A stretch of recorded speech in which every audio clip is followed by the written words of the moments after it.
Nachádzame sa na pôde Humboldtovej univerzity v Berlíne, kde dnes iniciatíva zahraničných študentov na podporu štrajku učiteľov organizuje podporné zhromaždenie. Zároveň je dnešok výnimočný aj tým, že rovnaké zhromaždenie je organizované v Prahe pred veľvyslanectvom Slovenskej republiky a aula Filozofickej fakulty Univerzity Komenského praska vo švíkoch a je plná akademickej obce.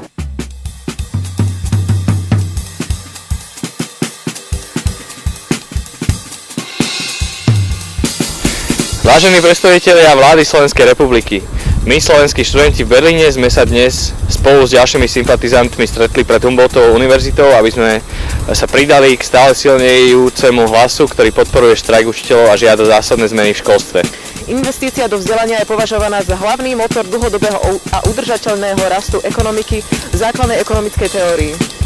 Navyše vzdelanie sprostredkúva sociálnu mobilitu a tým pomáha vyrovnávať sociálne rozdiely medzi obyvateľmi. Je teda napríklad aj faktorom, ktorý má najlepšiu šancu riešiť problémy sociálne znevýhodnenej časti rómskej komunity. Opakujeme, že nejde o politickú, ale o spoločenskú objednávku.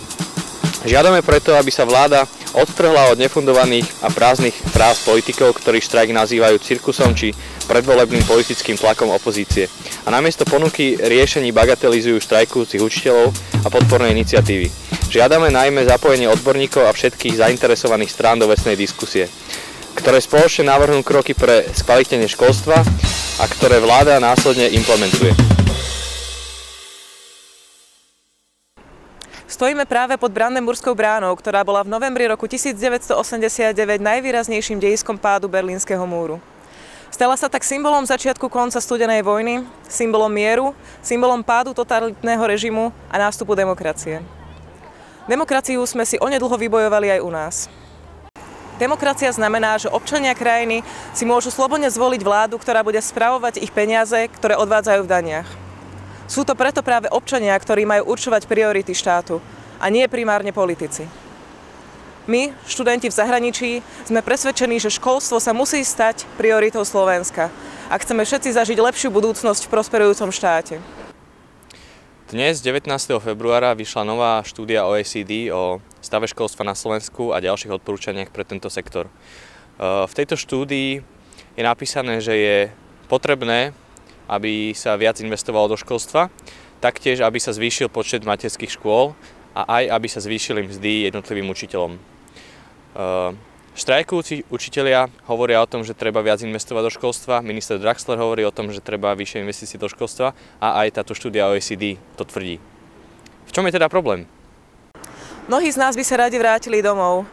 Bohužiaľ, súčasná situácia v školstve, zdravotníctve či justícii nás od toho odrádza.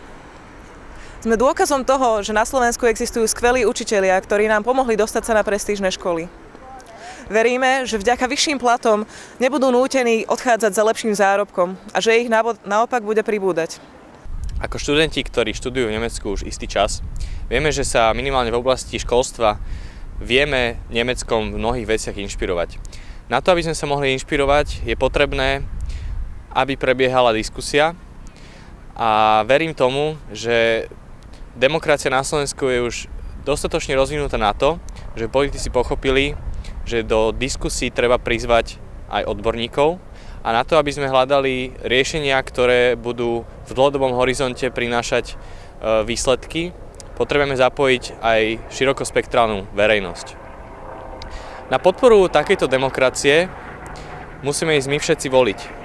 A preto aj my, študenti zo zahraničia, minimálne tu v Berlíne, ideme voliť poštou. A mimochodom, choďte voliť. Idem aj ja.